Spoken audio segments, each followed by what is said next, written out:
Are feminized seeds going to ruin genetic diversity, the future of our favorite plant? Today on Dude Grow Show. Coming on heavy, dude. Coming on heavy.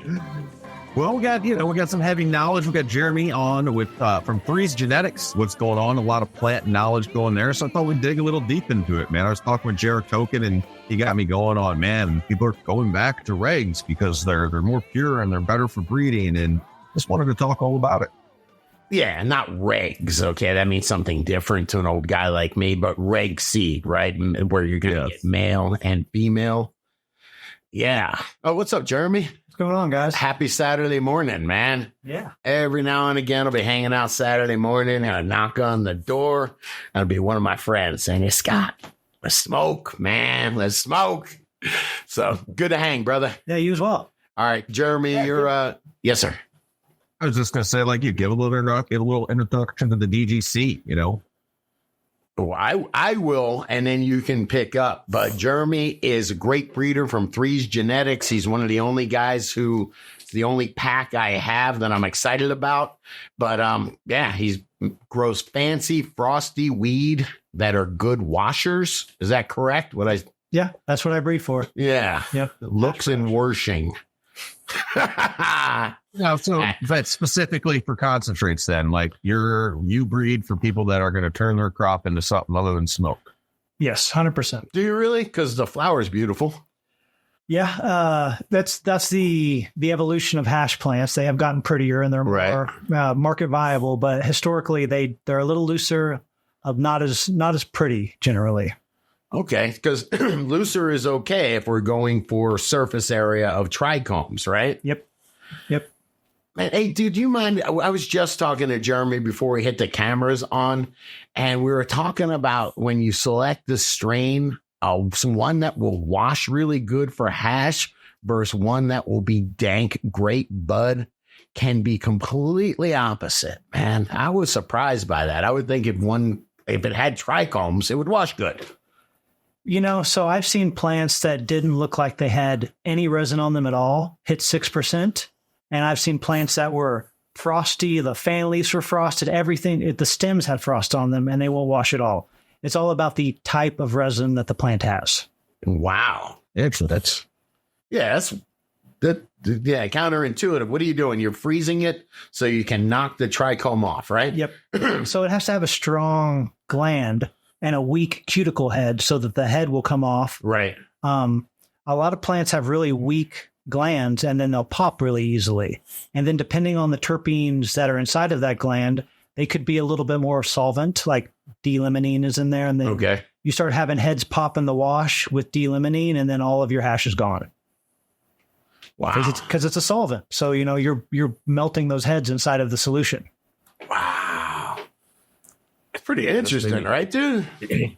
Yeah, I was just thinking about the trichome forest in my head. It's very interesting. Now, when you're breeding, obviously, I'm assuming regular seeds, non-feminized seeds, are important to you for what you're trying to find or do. Yeah, so, you know, I've had a lot of problems inbreeding too much, and then you do end up with intersex traits sometimes. So I like to do what I call zipping and unzipping. So I'll do a feminized generation, and then I like to outcross it to a male that is completely not within the same gene pool, and it kind of reinvigorates things, and it brings new traits back in. Hey, would you mind if we took a little bit of an overview and let people know kind of the issue with feminized seeds, what people are? Of course. But tell me how feminized seeds are made. So you're just spraying a chemical solution onto a female plant, and it just turns that plant into a pollen producer. Sometimes some plants will not reverse regardless. That's called reversing, right? Yeah. So not all plants will reverse. Some plants will reverse and they'll just never drop pollen, or sometimes they'll drop pollen and it won't be viable. So you can't just reverse anything and it works. Sure. So you're taking the female genetics and making male pollen out of it, but it's going to have the same female genetics, right? It's technically female pollen, but it is still pollen. Right. You are very limiting the amount of alleles and genes that are in the plant at that point. Because you're crossing it back with itself. You can to make an S1. or you can outcross it to other things. Sure. And depending on how closely related those things are, that's where sometimes the intersex traits occur. Gotcha. Like if things are, cousins. Yeah. First cousins, no good, right? Nope. Grambo, second cousins is safe though, right? For my No, this is great info. A lot of DDC now more than ever. I mean, like I was talking to Jared Token the other night, and he's been doing breeding one-eyed cats, playing with it. People over on realddc.com. So I'm seeing more of the home growers, even tent growers, start to mess around, having some fun with breeding. I haven't never done it yet. I don't think, Scotty, you ever have either. Something on my hit list. It's just there's always something in front of it, like some simple feminized seed. So to me, it seems like feminized seed. If you're a home grower, tent grower, somebody that's a small grower growing for themselves, there's not really any advantage to regular seeds, right? It's just going to take up space and time. It really depends upon what is being reversed. And if you grow out a bunch of feminized seeds and have intersex traits and your whole crop is seeded, sure, it's not really worth your time. But that being said, it's a misnomer to think regular seeds don't have intersex traits as well. I've seen so many intersex traits from regular crops. Oh, sure. So it's just like describe intersex traits. We can't. We'll get in trouble from a female that will accidentally drop pollen without you wanting it to, or a female that will throw out a banana at the very end of the crop. Sure. And Yep. potentially seed. So it's like if you are selecting those plants and attempting to breed with them, you're going to have problems. Grambo? Yes. 4-letter word for intersex traits is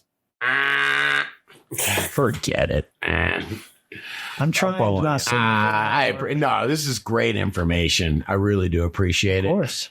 I guess the idea is this limited gene pool, huh? A lot of people talk about how continually doing feminized seeds is going to limit the gene pool and make everything taste the same and make everything look the same. Sure.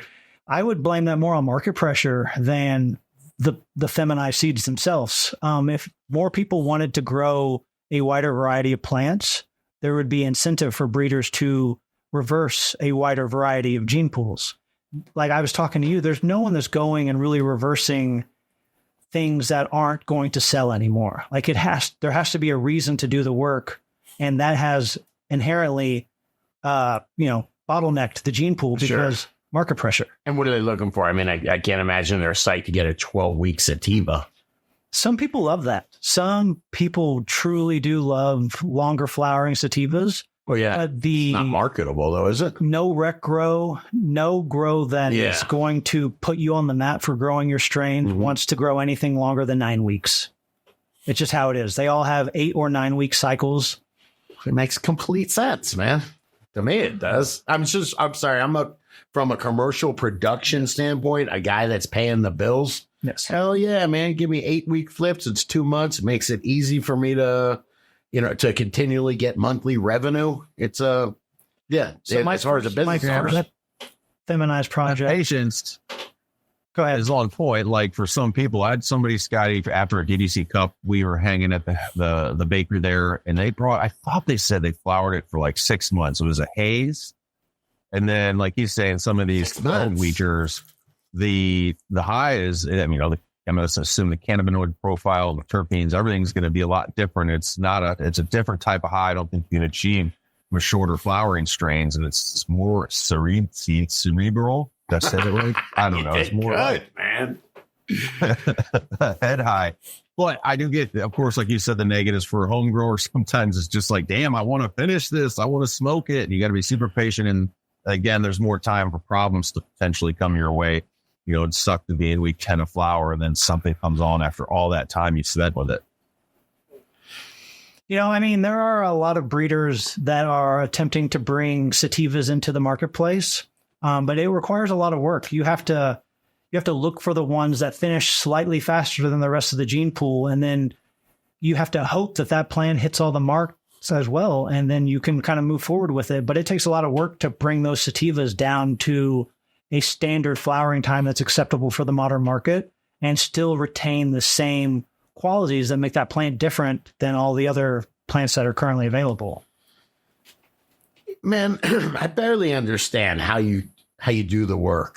How do you develop a line? You want to BS with me for 5 minutes about it? Let's just talk about, like, say we have a 16-week sativa and you're trying to bring that down. I'm listening. All right. I'm also going to enjoy. You have to grow out the F1s, and you have to find a female that is, a 1% female that is excellent. And then you also have to find a male that also flowers a bit quicker than everything else. And then your F2s will flower slightly faster than your F1s. And you have to do that. Do me a favor. Just give me the F1 is the first cross. The first filial generation of a plant. So it would be two separate plants crossed on one another. That's your F1. And then a lot of breeders will need to take that to F3 or F4 before it's consistently a 12-week plant. And that's potentially 2 years worth of work at that point. And that's them not being able to produce any product from that grow other than seeds, because you are seeding the crop each time. So unless you're willing to smoke seed casings and do the whole old school way of smoking. Yeah, we can just seed that shit. Break it up. It's just not, a lot of people spend a lot of money to maintain their grows, and then it's not always profitable for the person to do that work. And if the market isn't asking them for that work, there's not a lot of incentive for it. Wow, man. How many, do you do one per room, or can you? I remember you people can only would do one per room. Really? But it's such, in my opinion, when people are trying to just do a little paintbrush on a couple. Yeah. That's what I remember. There you go. You can pollinate each branch, man. As a breeder, as a home grower who's just making seeds, that's perfectly fine, perfectly acceptable. Sure. If I'm selling you seeds and I'm telling you it's one thing, right, and then something else happened to sneak in, because pollen can go miles and still pollinate things. So you as a breeder, you have to isolate a room to do that work if you're going to sell those seeds ethically. Yeah. You have to. Man, even isolating the room, pollen is so. You have to seal that room up. Yeah, so, I mean, you probably can't even have the same central air conditioning going. So when I make seeds, I have to clean the whole room. If I make them in a tent, I'll throw that whole tent down. I won't make seeds in that tent again, because if you're not perfect with the cleaning, you're going to get seeds in your next run. Like if your ductwork you have to clean everything. Yeah, it's very intense. Oh man. 10-pack of tents off Temu, like single-use tents, single-grow tents. But 10 different window unit air conditioners, or, you know what I mean? Whatever. Do they still make window units? Yeah. Right. Oh, yeah. Yeah, but I'm just saying, you can't share an air conditioning system. That's got to be tough. You have to be real good about cleaning and sterilizing at that point. So how many experiments or lines, whatever you would call it, do you have going at once? I try to do one at a time, just so that I don't have pollen contamination. I have historically done multiple lines, but they were in separate physical locations. Sure. Like one was at my farm, and then one was at my rental house. Got it. So it's just like as long as I'm showering before I move between places, I'm pretty happy with the availability of like isolating. Yeah. It's, it's a lot trickier than people claim. So like this is this Moose X, or you can give me one that you're super, your newest one. I'm sorry, Brett, do you have something to say? I was just going to take it to for a sec here. I wanted to ask him about some trichome stuff, but it is time for also to remind everybody, come join our community, our clubhouse at realdgc.com. You can go to realdgc.com, free to join, and peruse around until you realize becoming a producer is a badass deal with core dividends. But yeah, there we go, realdgc.com. And while you're there, anybody can check out our deals. That's realdgc.com/deals. That's where all our coupon codes are listed. Scotty's got some hookups there for real growers, AC Infinity, Lost Coast Plant Therapy, all DGC gear we use in our own grow, all vetted for, and ways to upgrade your grow. That's always my challenge with AC Infinity. There is an upgrade over there for you. I guarantee it with all their grow gear I got. Check it all out. And another thing, Grambo, right at the top of the format, you love it when I just throw you a random link. It's journey through the trichomes. I wanted to back up a second. Because you said trichomes, you're not looking at size necessarily for extraction and what you're doing.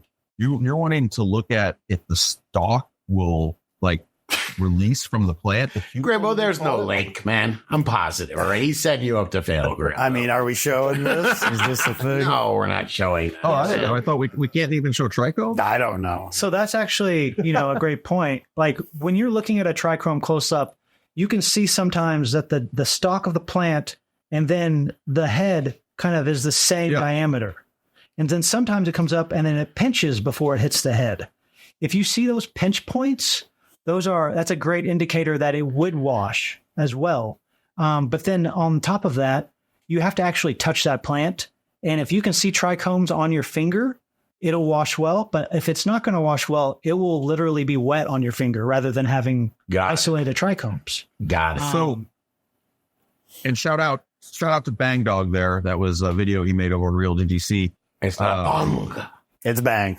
Bang. It's The bang. H is silent. Scott wants to keep saying it. He's got some good genetics as well. Check him out on Real DGC. But so can you actually look, like, are you stoping with 100 times, 500 times? Are you able to identify, okay, before you even harvest, like these look like the type of trichomes that will be good for washing?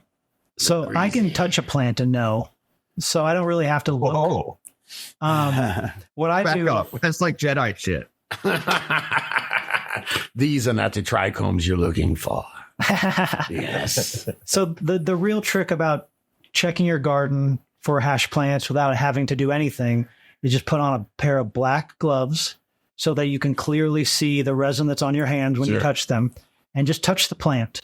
And then you'll either have trichomes, like clear, like dandruff on your finger. It looks exactly like dandruff. At what point in flower are you doing this? Like, when's a good time to try this test? You want to do it as close to harvest as possible because things can change. But you just touch the plant and you'll either have like a dandruff on your hands, which is a great indication of solid, stable resin. You could have some dandruff and then some smears, which is, a good sign that it'll be a terpy, greasy wash. But you have to be a little bit more careful when you're washing. You don't want to wash it in like a room temperature room. Whereas like some plants I've had in the past, you can wash them in a room temperature room and you won't have any greasing because they're so stable. But then there are other plants that are a little bit more finicky and they're in between. So you have to be very careful about how you wash them. Or you can touch that plant and your finger will just be wet. Like the classical sativas do that a lot. They're just wet. So they're not going to wash. Never wash. They will never wash.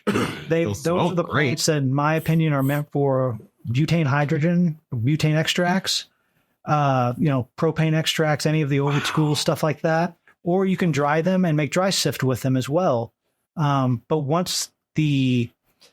a plant dries, the stalk kind of shrinks a little bit and the head will kind of come off a little easier.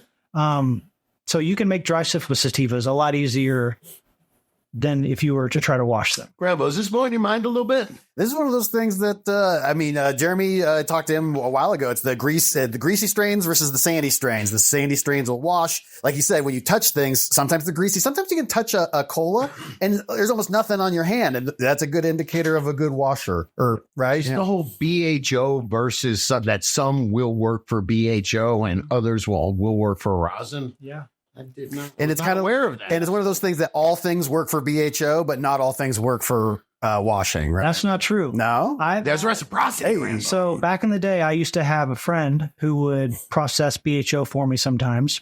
And I've sent him my washers before, and he's gotten much lower results from his BHO extraction than I would have if I would have just washed them. Because I was interested to see what the difference would be, like what comes out, what shows up. It's all about the amount of terpenes inside of that head too that also produce a increased BHO. So you have to be very careful with sandy trichomes. If that plant's not terpy, you're going to have really bad results because a lot of times that plant is greasy because it has so many terpenes inside of its head. Other times the gland is just weak and it pops easy. Right. But sandy heads can sometimes be less terpy than greasy heads. That's just kind of the name of that game. Yeah. So you have to kind of find that plant that is sandy, stable, and also terpy.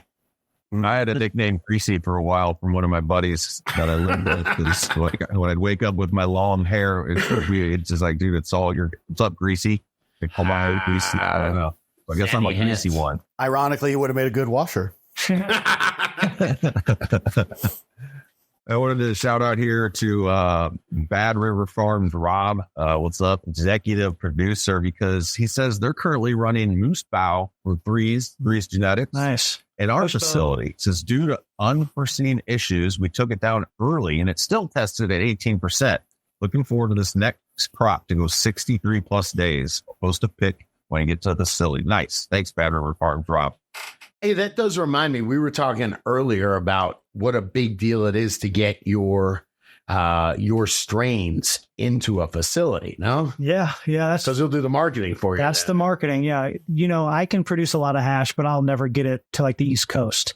But if I start giving my strains to these dispensaries, which I have, the other dispensaries will want them, and it just proliferates at that point.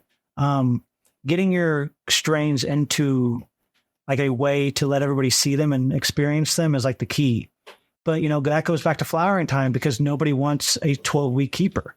Like all of that modified mousse stuff does so well because the original modified mousse finishes in like 48 to 52 days, and it breeds very short flowering plants. So all of the dispensaries love them because they can run them and not have to worry about hemorrhaging some yields.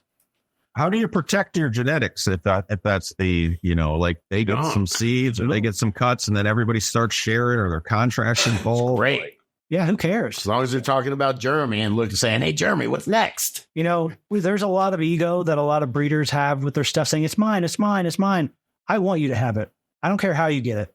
I think my work will stand for itself and you should get it. Hell yeah, because all it does is build your reputation at the end of the... Where was that mic drop, Scotty? That was a... Yeah, man. Yeah. Actually, I have one mic. Yes, sir. I have two mics. What about backing them up? We just had Erlfins on. We were talking with somebody about tissue culture or different ways to back up. Like you have some plants that you have, is it just backed up through moms, or have you gone all the way to tissue culture or at an independent lab that you can call up, whatever strain you need when you want to work with it? Right now I maintain all of my moms myself and I reclone them and I care for everything myself. Having access to tissue culture is the future. Grambo, will you Google Athena tissue culture really quick? I'm so sorry to do that. Athena tissue culture, they got it kid out. Yeah, I've heard mixed opinions on it, but yeah, let's check it out. I put a post up on realdgc.com. I can't find it now, of course, but I did want to bring the conversation to that. Yeah, just that requires a lot more space too. You have to have isolated areas so that you can be clean of contaminants. You can't have, it has to be sterile. That's what I'm wondering, who is it for as far as the tissue culture? Because what it is, there you go, $1,900. Go to Athena, if you can, go to Athena. It's right down lower there, right there. It's kind of interesting. What's it say, 1,000 strains you can hold? I've seen a lot of people experiment with tissue culture and have good results. And it's really great that a company is actually trying to standardize because there's a bunch of different mediums and gels that you can use depending on. Oh, it's strain specific. So big time. It's really nice to see a company actually attempt to bring a more standardization to it. Right. Because I've got 37 moms right now, or like 35. I just killed a couple. I've killed so many plants that were epic off that I just, I bred with them and I've got hybrids of them in seed form. And it's like, if I would have been able to just tissue culture them and back them up, I would have much rather have done that than lose them. But you have to make decisions at some point. Yeah. But what if you could keep them in a little mini test tube for years, just in case you wanted to go grab that? I remember that Moose X from, 2019. I can use it right now, I've kept my keeper of the Moose X since late 2020 at this point. So I've had that plant for a long time. So what do you do, man? It's out there, but I got russet mites a month or so ago. Oh, no. Yeah, that's why I haven't invited you into the grow or anything like that. What do you do if you have something like that? I mean, you've got sulfur. You do? You'll just use sulfur? Yeah, just spray sulfur on the plants. Man. Oh, well, kill your plants. I almost want to. God damn, they look good, though. Well, if they look good, then don't worry about it. Just cut the branches off that you start to see the rust on because it'll look like a little bit of rust. I just did the Swayzing, day 21 Swayzing. Yeah. So, I have hardly any foliage on there. And then I'm waiting. My, what the hell did I get? Swarovski, the beneficial predator mites? Yeah. They should be here any day now. And I'm hoping they will take care of at least keep it under You can do a nice knockback of just spraying them with high pressured water. Yeah. As well. Yep. I would also, before you add those Swirsky's to your room, you should put them in there and let them kind of adapt to the room a little bit. A lot of people just throw those bugs in there. I did last time, yeah. And then the survival rate is very low when you're not giving them like a low light, low intensity environment to get started. God.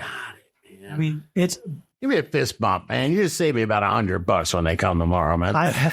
I mean, I would turn your lights down and I would, whatever the temperature is, because all bugs live ideally at a better temperature and humidity. So depending on the bugs you, Yeah, I do so you need tailor my You humidity. need to tailor your room for the first week or so to what those bugs want, rather than what your plants want. Yeah.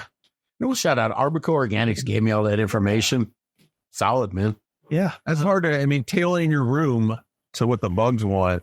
And when you're in a flowering schedule, veg is a little different because you could, just buy that time, make that time up. But once you flip the lights, it kind of stinks if it's, I don't know, not conducive to your plants performing as well. It just really depends on like if you're running 75% humidity in the first couple of weeks, like you're kind of still in those parameters, and the Swirsky's like 50. You got to drop it to 50. It's not either that or get Californicus, which like it at a high, you know what I mean? All I mean is there's different bugs for different conditions. If you're in super dry conditions, you would favor this type of bug. Super humid. You really have to pay attention to who's selling you those bugs says they like. Yeah. Because they're not lying to you. Nope. No. And I guess if you got if you have, bugs like russets or spider mites or whatever, predator bugs should probably always be in the mix. We talk about IPM, that's not waiting for bugs and then spraying them, and it's management. You can overdo the beneficial bugs too, because I've had rove beetles in my trichomes before, because you can only buy a certain amount of rove beetles, and if you've only got like a 4x8, well, they only come in one size, so it's like you've got 1,000 rove beetles or 100 rove beetles you're going to put in a space when you only need 16. They're going to over proliferate, and you're going to have bugs inside of your trichomes, just as if you had fungus. And in your house. But you could tell me, you could be like, yo, here, I brought this for you. There's a couple rove beetles in it, but I'd be like, it's all good, man. Looks dank. I'm going to do some shout outs here to the producers making this show possible. RealDDC.com produces for real. It's been 11 years now, and you are the backbone of the DDC, the $10 a month, and on up with some of these associate and executive producers. Much love. So I'm going to start it off with Angus 420, always hanging out on RealDDC.com, associate producer, and Thickums. What's up, associate producer Thickums? I'll say hello to Holy Toledo, sir. If you're gonna let me, man. Yes, Holy Toledo actually had a comment on this conversation as far as regs versus fems. I want to give it real quick. It says, I get my plants tested by a lab now if I get reg seeds. I don't want to waste more money than the test growing plants to find out months later. I got to throw them out, but appreciate the breeders who do make the amazing fems that are out there now, and it's why I support the hard work. So that's a good point. Some modern, prohibition has fallen in places. You can send in all types of leaf samples just to get testing for sex and all. I don't like this body language. So you can spend money on a sex test and get your results right away, or you can wait until they look mature and they throw their first full set of leaves, and then throw them in 72 hours of darkness. And about 2 weeks later, your males will show that they're males. They'll even in veg. They'll put out a little male sex gland. You can identify them in veg.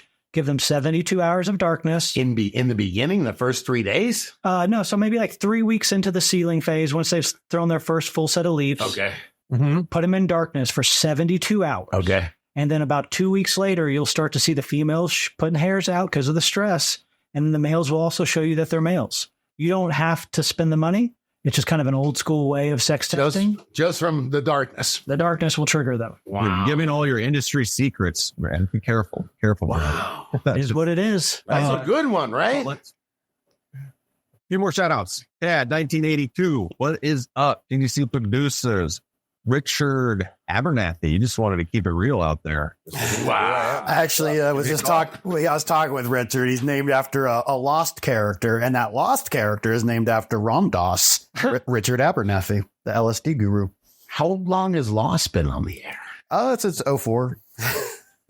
Okay. Freaking God, Scotty. Dale's Dankness. All right. I Yeah. hope that's named after a King of the Hill character, because then I could relate to it. Right. Bad River Farms, man. Rob, thank you so much, man. Executive producer. He's been throwing a lot of support our way lately, I've renamed them from Bad River Farms to Bad River Fam. Oh, man. No, we appreciate the support, man. That's awesome. Go to realddc.com, guys. Free to join or become a producer. Step it up. Get all the grower dividends, 30% off Real Growers. We're hooking up genetics in live and in live forms to be paying every week. Thanks, Jared, One-Eyed Cat, making that happen. Yeah. Deals on merch. Everybody check out our merch, realddc.com/merch. And lastly, I was going to tell people to go get tickets to see us in Michigan, but we're here. Where are we now, dude? I don't know. I think we're in Michigan right now. What's up? It's an illusion. All right, you want to take it to some of these fall prohibition reports? Do you like to get the updates on the trending THC drinks? Because And you found a powdered one. This is interesting. because I see them all over the place. It's been for the last few months. They have been definitely infiltrating my friend. This is quite. Come on, Grandpa. Come on. So yeah, my buddies have been showing us all different. What is that? That's what I used to call my friends in middle school. What? What is the name of that company? You can't say it. Douche tard. Just read it. It's Coochie Tart, man. That is the name of it. Am I wrong? Couché? Couche. Tarde. Yeah, come on. Anyway, they're trolling us now. They're trolling us. An Yeah. accent over the E, so it can't be it's touche. just- Like touche. So it's guys that decided to make weed drinks, all right, man. Maybe they're lowbrow, but I'll bring a new THC beverage to Circle K and Carolinas in Florida, to the Carolinas and the Florida. Oh, made with viola. That's fascinating. Yeah, That's viola nice. extracts is behind it. Yeah. There's some, this is going on. We're seeing it open up right before our eyes. When I was in New Orleans last week at the liquor stores, there was THC beverages. I ended up hanging out with a guy that ran a THC beverage company who has 5s, 10s, 20s, and 50s, ready to go. And he's just waiting for interstate commerce to be opened up, I had an experience with THC drinks in 2014 when I was a bud tender. There was a bunch on the medical side that expired. So they gave it to all the bud tenders as just a free sample. Sure. And I took a 12 pack of 20s home and I drank 5 or 6 of them, right? Well, 20s are strong. A 12 pack of 20s. I usually eat 200 to 300 milligrams at a time. You do? Yeah. Wow. But that came on fast. It hit me. And then I was really naughty. And then I almost sobered up right away. It was fast on and fast off. Wow. It was really. Did it hit you like a ripple? Come on, Grandma. I'm trying to roll with it here. Dude. That THC powder? Is that what I was it is? I was impressed. Excuse me. I was impressed by this, man. This is my buddy was hanging out, and he's the guy that doesn't drink at all. Will drink one of them Heineken Zeros or something like that. He's actually the only guy I know that drinks those. But he had one of these yesterday. It was that little rip stick right there. And I think it was 20 milligrams or something like that. Is that what this is? Oh, what, yeah. what do I got going? Yeah, what is that, Grambo? Don't worry about it. Call him. But anyway, this was interesting. So he's not a drinker, but he could put 10 or 20 milligrams of one of these in any drink, and he's partying with everybody. The old way to do it was Keef Cola is the classic brand here in Colorado, and you would have just bottles and bottles and bottles. Yeah. And that, to me, is a more ethical way of producing a liquid version of THC rather than just having all that metal waste and all the cans and it's if you could just have a little packet of powder Sure. poured in something, that seems like the way to go. What is that isolate? Is that what that is, Grambo? I think it's well, it's actually a good question. There's lots of different extraction methods. It could be dehydrated and packaged with flavorings. I don't know. What would you think, Jeremy? Is it like you think they use plant natural stuff? Are they separating distillates and isolates and recombining them? I would say they're probably mixing distillate and sugar, or distillate and like a sodium citrate. That's what I would think. Yeah. And then they're cooking it down, and they're using that to like introduce it. I gave Scott some isolate. You got that? I show it off. I won't show it. It looks shady, show. but you can get isolated compounds and then remix them. I'd imagine that's what they're doing. It looks just like Stuff. Yeah, that is shady. Powders always throw flags. Yes. Do you think that it matters? The riplets. Yeah, I'm telling you, it's very interesting. But do you think The riplets, they're Yes. pills. They're 5 milligram THC, 10 milligram CBG, 10 milligram CBD, 2.5 THCV. These sound kind of chill, man. Like I could just put them in my purse, Scotty. Little pills. Yeah, and it's that by the first Arthur Daniels Midland Corporation, so you know you can trust it. No, dude, the most interesting, I'm just kidding. The most interesting thing is that you can start with CBD and do all this stuff with Delta 8 hemp derived, and you have no regulations whatsoever. You can go do it nationwide, or if you're doing it with THC like this, you're under all that scrutiny, man. It is weird. It's a little backwards at the moment, for sure. Yeah. Yeah, I would say we'll see what happens. Do me a favor, Grambo. Click the next one if you would. And by the way, that company seems cool. They are not by any giant Good corporation. But yeah, the alcohol one. The alcohol. Yeah, man. Alcohol industry steps up lobbying on hemp drinks as Congress debates THC ban. Yeah, we have a local brewery here in Fort Collins, Odell, I think, or maybe New Belgium. They have the hemp brewer. They have a hemp beer. That's New Belgium, yeah. Yeah. They have a hemp beer? Yeah. Huh. I don't know if it has THC in it, but it's really got. I've tried it. Not from. No. We got like 3 or 4 years ago. I don't know who our connect was, but it was through the Dude Grow show, Scotty. I remember getting a few cases of that when I lived in Colorado. Like we were trying to get a Dude Grow sponsorship with the Hemper beer with New Belgium. I don't know which one, but I was like, this is a good angle. What is this, the Viola stuff? It looks like it's all 10 milligram THC. Yeah. I mean, you said it hit you really. It came and went, huh? It came fast and it went fast. But I was like at my computer, like nodding. Really? It was like really high. Like I was like, whoa. Interesting. I like it, man. I like the idea. As long as it doesn't, normally edibles give me an edible hangover, man. I just wake up and I'm still kind of high the next morning. Yeah. Yeah. Is it fair to say you can't give anybody a review on edibles because everybody's going to have a different experience depending on how their system's set up, their what's in their stomach, maybe what they're doing. Are they just sitting there? I don't know. There's a ton of variables that go into it. Oh, yeah. Are there people that can't process alcohol the same way there's people that can't process cannabis?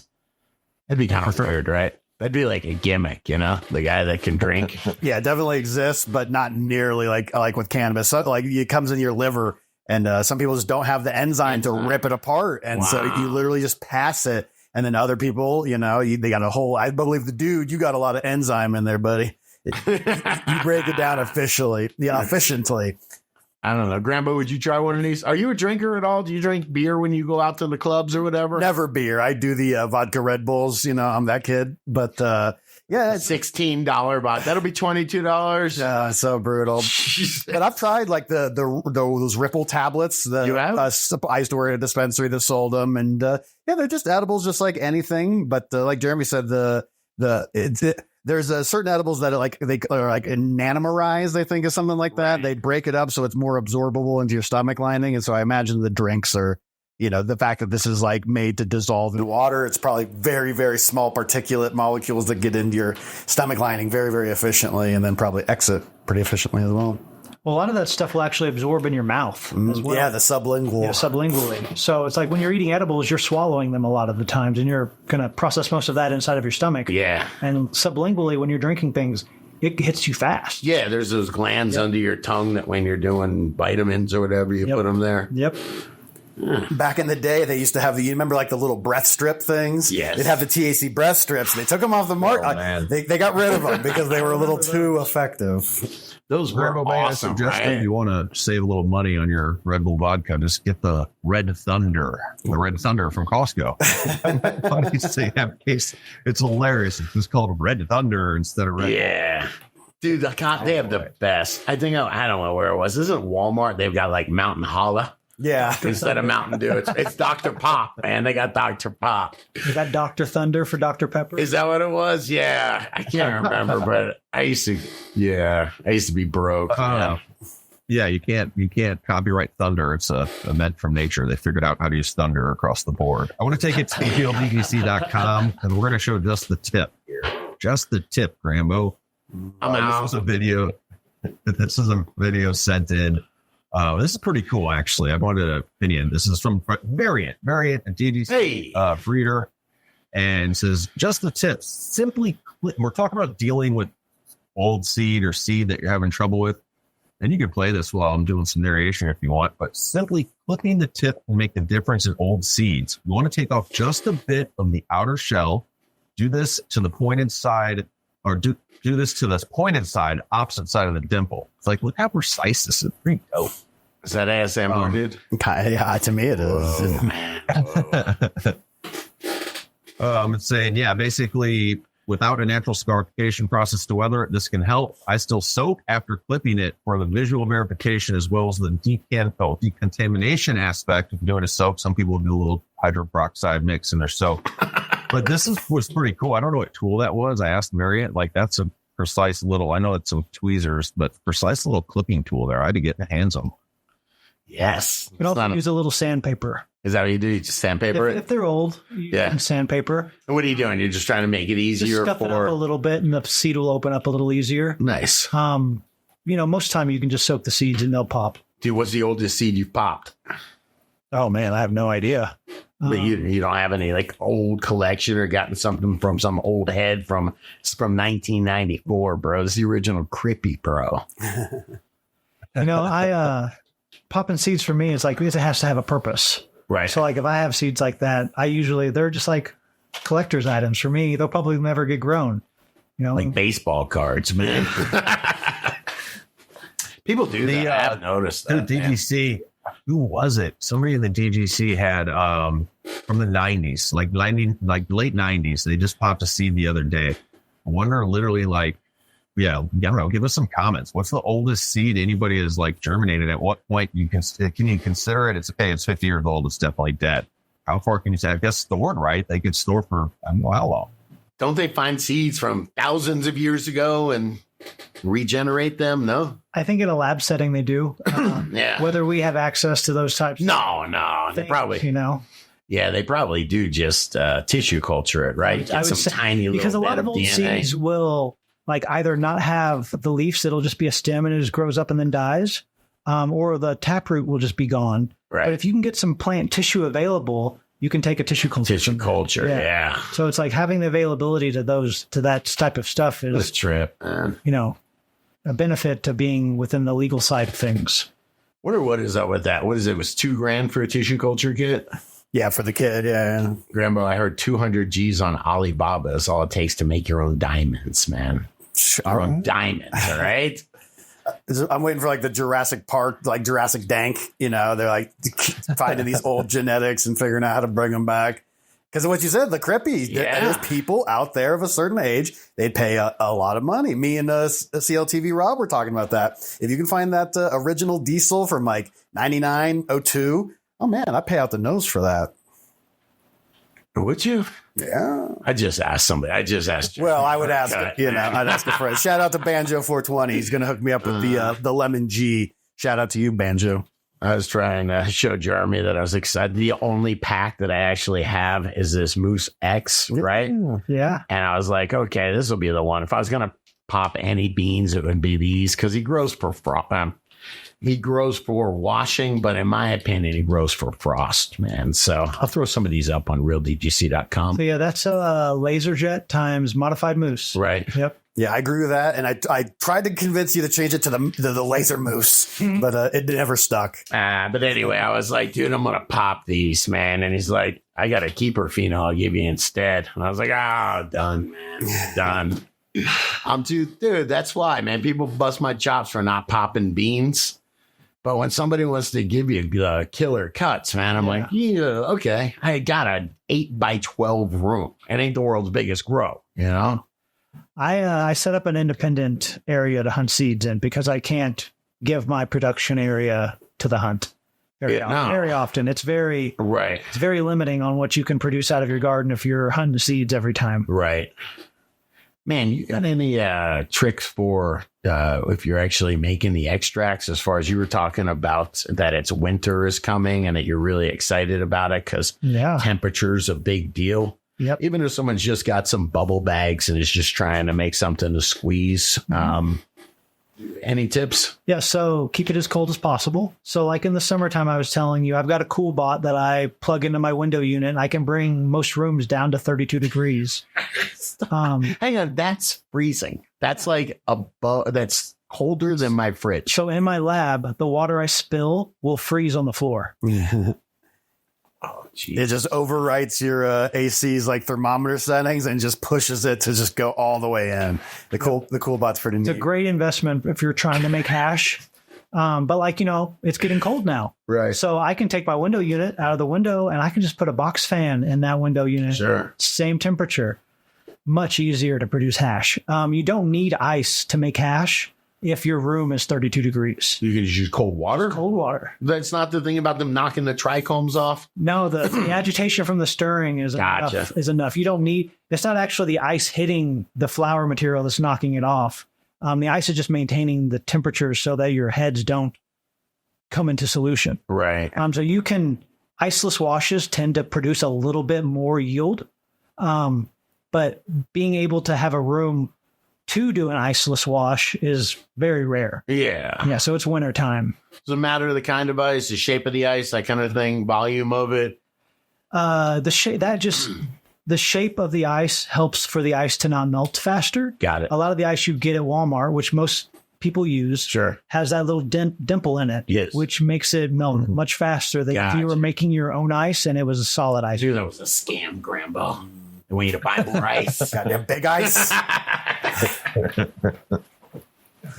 Nothing like 160 pounds of ice in the back of your car. Sometimes this is how my brain works. I'm sorry, man. We're talking about like real batches, and you said like 160 pounds up, right? Oh yeah. I don't want to go to Walmart every day to buy ice. Yeah, so you're going with some huge coolers, and then I'm keeping it in my freezers. Wow. That's a trip. And then what do? You just do you need a freeze dryer? I'm sure you have them, but do you need one if you're making good hash? It's preferred to make that like long, super nice hash. Right. But, historically, Bubble Man has put out so many videos about how you take the patty, you push it down, you get the excess moisture out of it, you freeze it, and then you can sift it, you can sieve it, and then you can just have that dry in its own right, and you can make good hash with that. It's not... You don't need a freeze dryer, but if you're trying to like compete with what you see on the internet, you kind of do. You could get to that point, but it will take practice. Man, I don't know about competing with what you see on the internet. I think you just want to smoke great weed. And what's so funny? That's just the face. Jeremy's just like, or you can. I'm saying, dude, a freeze dryer is a couple grand, right? So is it just a matter of looks as far as that you're going to get a little bit of oxidation, or it is going to really affect the end product? You'd be surprised about what a little oxidation would do to your market value. But what about just if I want to just have something that gets me and my friends super baked?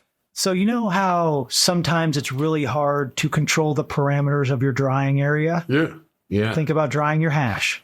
You have to have a whole nother situation to be able to control the parameters of an area. So having a freeze dryer just simplifies things for a lot of people, not having to keep a room at 60 degrees and low humidity. It's just like, it's so much easier to just press a button and it does it. Yeah. 18 to 20 hours in a freeze dryer and you're ready to go. So, and empathize with if you don't have a freeze dryer, though. You just lay it out. Yeah, so a lot of people will take like historically unused pizza boxes, go to the pizza place and ask them for some boxes, line it with parchment, and then once you take your frozen puck of hash, you would sieve it over the parchment paper and keep it like really spread out. Sure. And then the cardboard will help wick that extra moisture out of it. Got it. And that's how you would dry your hash at that point. And it's the same process at that point.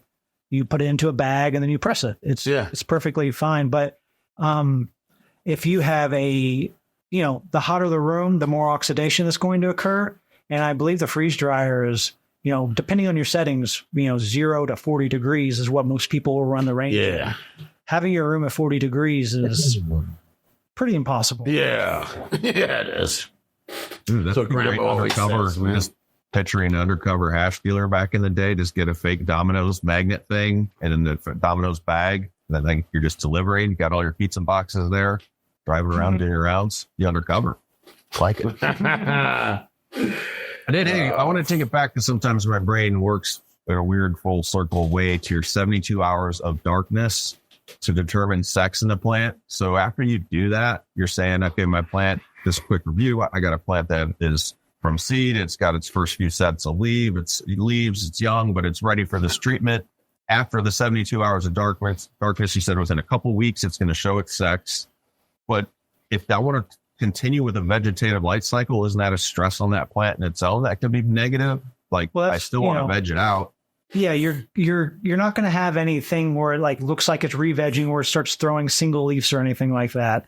But you do need to wait until like the first couple sets of leaves isn't necessarily right. It might take 4 sets of leaves until it shows its first 5.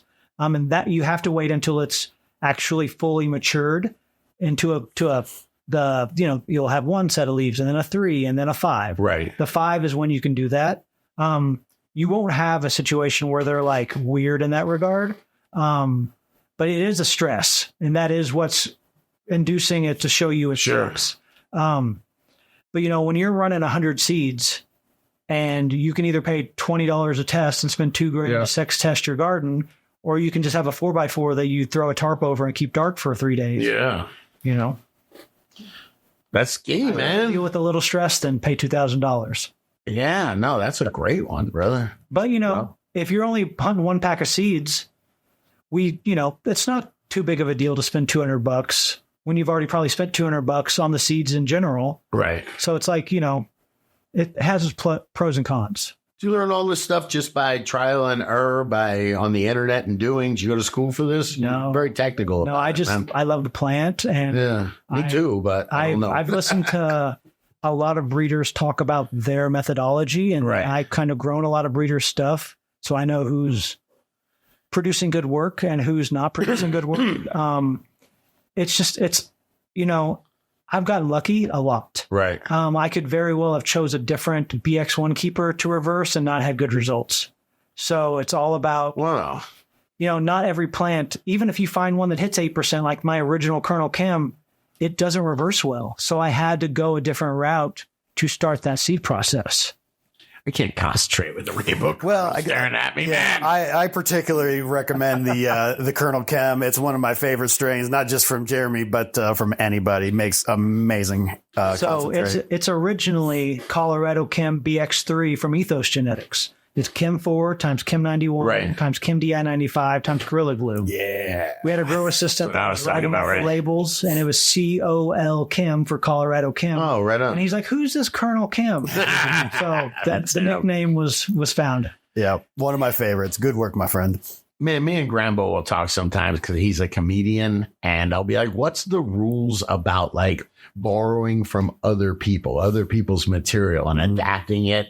And he's like, "Oh no, it's frowned upon, man. You can't steal other people's." That's another thing that Jeremy and us share is he's a big comedy fan. You just named for Kill Tony fans. You named a strain after Uncle Laser. Is that right? Okay. Yeah. So the Laser Jet times Rainbow Colonel is actually Uncle Laser. Hilarious. He's just some unhinged comic that I really connected with because it just seems like we would be friends in real life. He's a wild man. Man, the idea of you and Uncle Laser hanging out. That'd be weird. Right? Weird. Hey, so what? Compare it to comedy compared to like, are you allowed to just borrow from, do you have to give Colin from Ethos credit if you use one of his strains or? I mean, I still like, I just did give him credit. Yeah. I'm just curious how that works. I could care less what he thinks about it. He sold me those seeds. Got it. If he wants to give butthurt, that's his ego and his weakness. No, I'm sure he's being cool about it. I'm sure. But today, just like you want to have it out there that you are, in the dispensaries that the big dispos are growing your weed, I would imagine it helps if, hey, man, they're using my cuts as well. A lot of us use other breeders' premises. Yeah. Like Sour and Kim. Sure. Like that's a premise kind of in the joke world. As long as you can do your own twist on it and make it different enough that it's unique. I mean, everybody's stolen premises in the comedy world. It's just whether your real life experiences can add a new twist to that. I should have picked Irie Genetics. Everybody loves Rusted Jeff, man. Yeah. Or Mr. Chad Westport. There's a lot of people breeding with the No Joke, right? Oh, No Joke's on fire right now. Yeah, but I mean, and I'm sure it's good for him if people are coming out with crosses of, this is my No Joke cross with, whatever, man. I think that helps Chad, right? 100%. Yeah. 100%.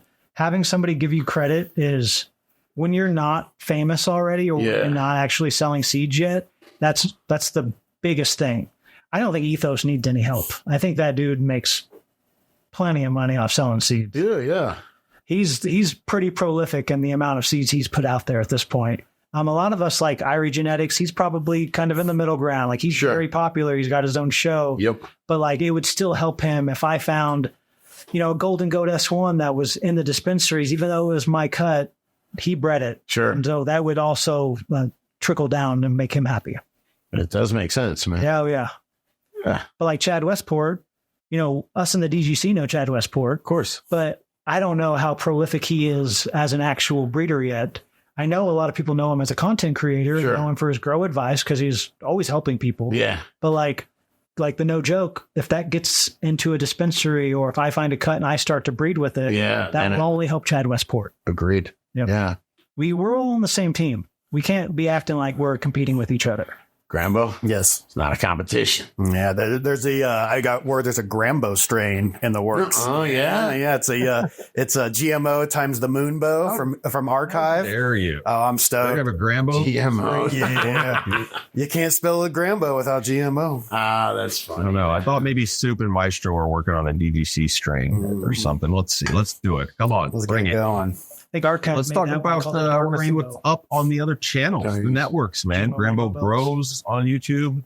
What have you been up to? Got a couple short videos out. Yeah, I always put out the shorts. I had little kids' birthday parties. I had to go to birthday parties here last week. So You're still allowed to do that? no episode last week. I didn't get around to doing anything. I was so burned out. Taking a shy little girl to like an insane chaos birthday party, man, it took the life out of me. Single dad life. No. And they're all a bunch of yuppies, so I was the only single dad. So I was just like, my life, No. And so I was burned the hell out. But yeah, you can go just type Grambo in, you'll find me, and lots of cool stuff coming. I've been learning about SEO and websites. So SEO is dead, Grambo, all right? yeah, not if you know about Websites are dead, all right? I would say SEO is the single thing that makes me the maddest about AIEO now.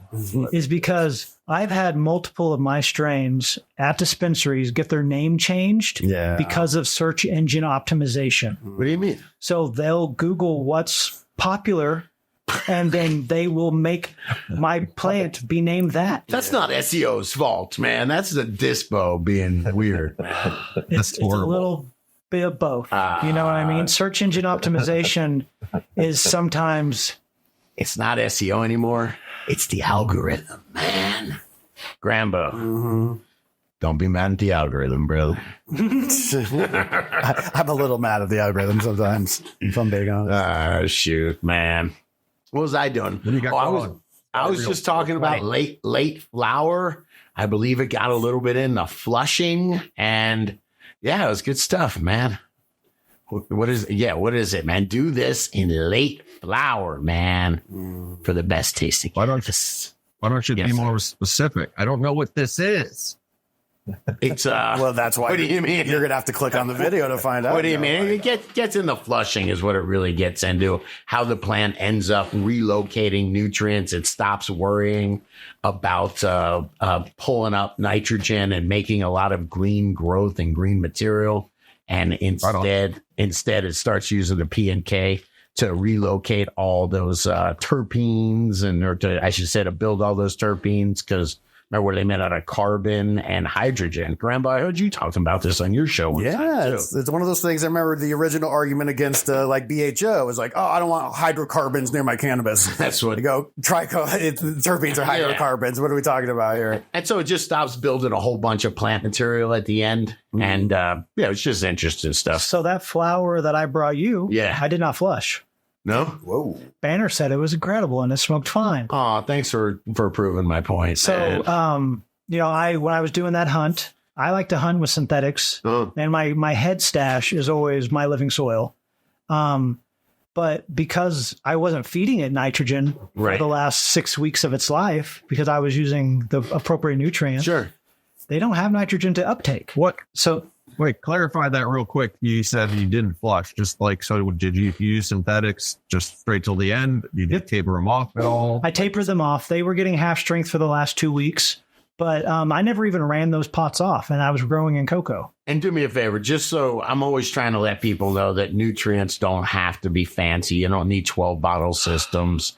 What do you I was grow? grown with Flora Pro. I don't really like the company in its own right, but I had a lot of excess from This is just when I was at the GH3 farm. part is what you're talking about? So Flora Pro is General Hydroponics dry salts. Okay. So they have their calcium, then they have their veg, then they have 2 different bloom ones. Sure. And you just switch out the veg portion after week 3, and Right. you switch over to the blooms, and it doesn't have any nitrogen content to it. So you're dealing with phosphates instead of nitrates. Well, I mean, you must need some nitrogen in early bloom. Yeah, for the first 3 weeks or so. Yeah. But you do not have to flush to get good flower. You Yeah. have to let it finish and let that plant fade out Sure. and actually ripen, and then you'll be fine. And there's in chlorophyll, there's nitrogen and magnesium. So you don't want to have a whole excess of nitrogen and magnesium, because the chlorophyll breaks down every few days. And so there's not an excess of it to build it back up. You don't need to flush. You're not going to flush that stuff out of there. Nope. Yeah. So anyway. You have to let that plant finish it off. Yes. Yeah, Yes, it needs to exactly. eat it itself. Yep. Yep. Because I harvested some flower from my living soil grow from the same cycle, and the living soil stuff is garbage. Wow. Like, Really? it had too much nitrogen available at the end, and it didn't fade out the same, and it But how immediately smells like hay. Wow. But it would make Every day, amazing right? hash, but it didn't dry right, because you don't deal with chlorophyll and hash unless you don't know how to wash.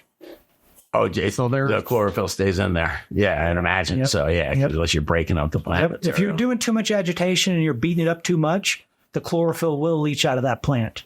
But, within the first 30 minutes, you're not having any problems. What kind of plant available nitrogen did you have in the living soil that was able to penetrate those microbes? And I think living soil is a hit or miss thing, because the strain that I harvested from the last cycle all finished at like 52 days. right. These plants went 64 to 66 days. So it just had that extra week and a half to actually finish off. And in living soil, I don't have the option to, once it's amended, it is what it is. I do lab tests and I get all my soil tested, and I re-amend just like they say to. But even in that regard, the available nitrogen is sometimes too high to produce good flower. Yeah. Yeah, it definitely has to fit. I think there's a little flush controversy, not controversy, but talk on Real DGC. And that's why I was asking, because you just said basically, hey, I ran it last 2 weeks. I cut my nutrient down to half, lowered the ppms, EC, whatever. And Banner says it tasted great. But what do you have something to compare that if, let's say, the last week, instead of half, you took the nutrient away altogether? Like, have you ever compared, a lot of times people don't go through all the work to say, I did it this way for a cycle, did not change anything with my nutrition, didn't change anything with anything about the grow. You got to do all right to have that testing. You could probably flush and it would be just fine as well, because you're going to sacrifice a little bit of yields because you're not having as much phosphorus and potassium going on through the plant. you know, it's just all about allowing the plant to fade out and ripen.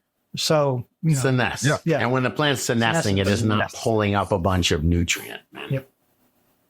This year at the DGC Cup, will be asked upon entry. No, I'm just curious. We do try to, Banner loves to get as much information when they're submitting their flower, like what's your grow style, what nutrients, living soil, or are you synthetic? And I would like to know, you know, what's your flushing on this? I'd be curious. There'll be a lot of good flower there just to see what style it's with it. Yes, dgccup.com.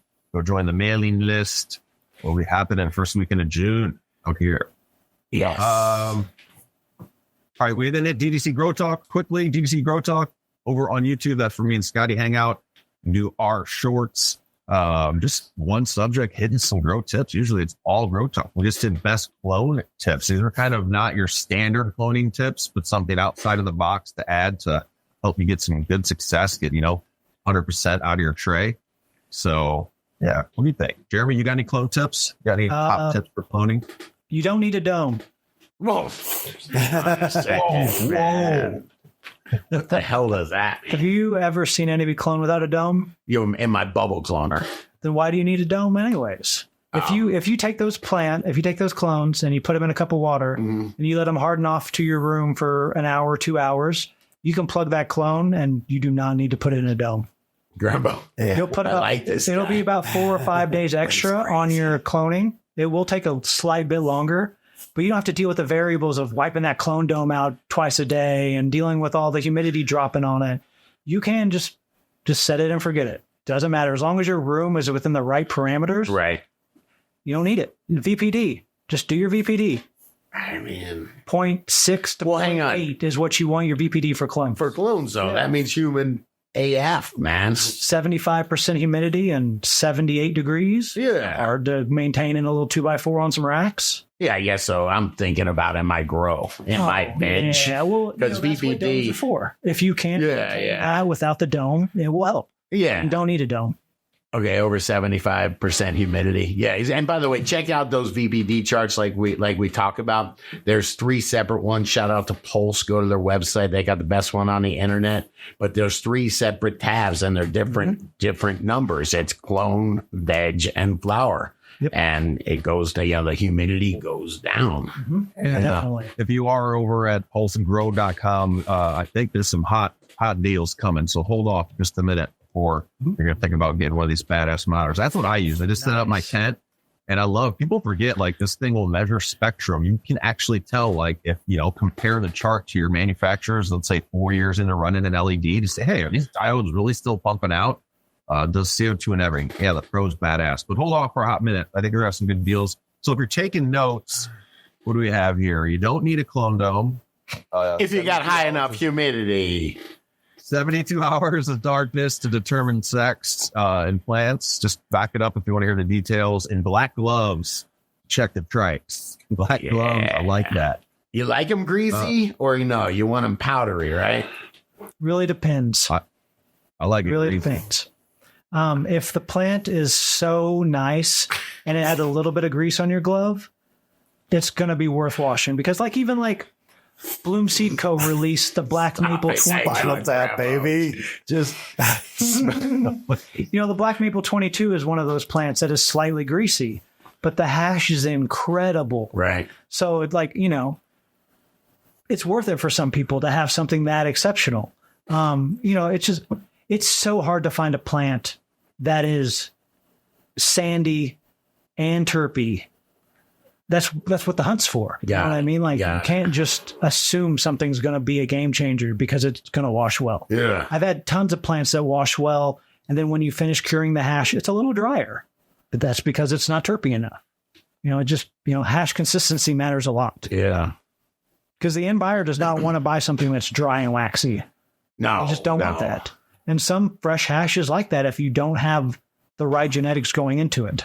Yeah, Grambo sometimes will bring that dry and waxy hash over, and sometimes it's exact opposite. I've had a lot of concentrates that are too terpy, and they start to leak out the sides, and it's not sauce. Soupy. Too soupy.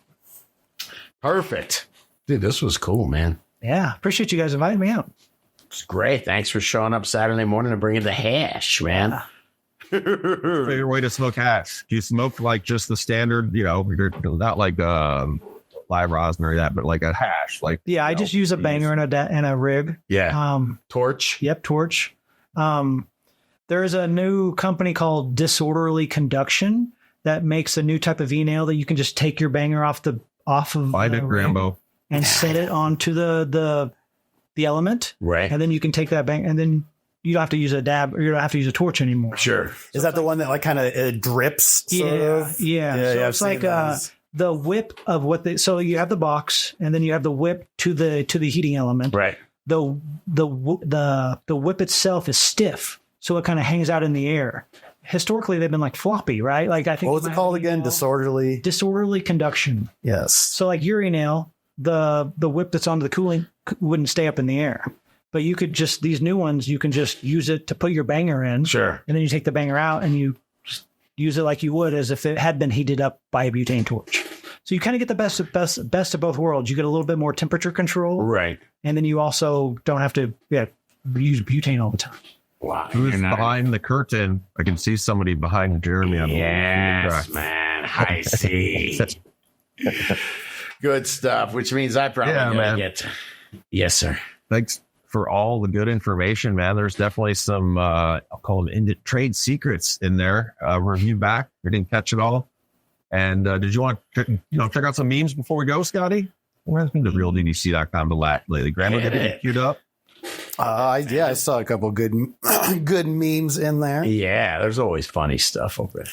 Let's check them out. So we got one from Cosmo, and this is funny. That's awesome. I mean, that's pretty much, he pretty much nails it. Wow, what movie is that, man? This is some Matrix #1. The Matrix. All right. I maybe only seen it like half a time. And then TGJ asks you to choose your weapon.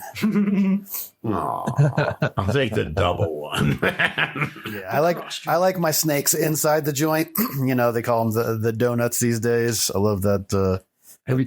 I'll snake wrap. Nuts. They burn funny, man. They'll burn a little bit funny. And just the thing about we're talking about edibles today. Once again, TGJ drops it down. The edibles kick in after they hear you talking crap about them. Yeah, that's real talk. That doesn't work, man. So go over to realdgc.com, click on groups. You'll find the meme page. Go put some stuff up there. Become a producer. You guys actually produce the show. So shout out to all the homies out there. Well as Ask a Grow Question. There's a great community of like 7,000 something growers. You can get your questions. You'll help with your grow. You can message me over there. It's easy to find. I'm dude. And I'm gonna have them hang out, man. Great community. Thank you, Jeremy from 3's Genetics, and awesome show. Grambo on the boards. Yes. Scotty, take her easy, stay higher. Hey, take her easy, y'all. Thanks for showing up today, Jeremy, this Saturday morning. Thanks for bringing weed. Of course, yeah. Take her easy, y'all.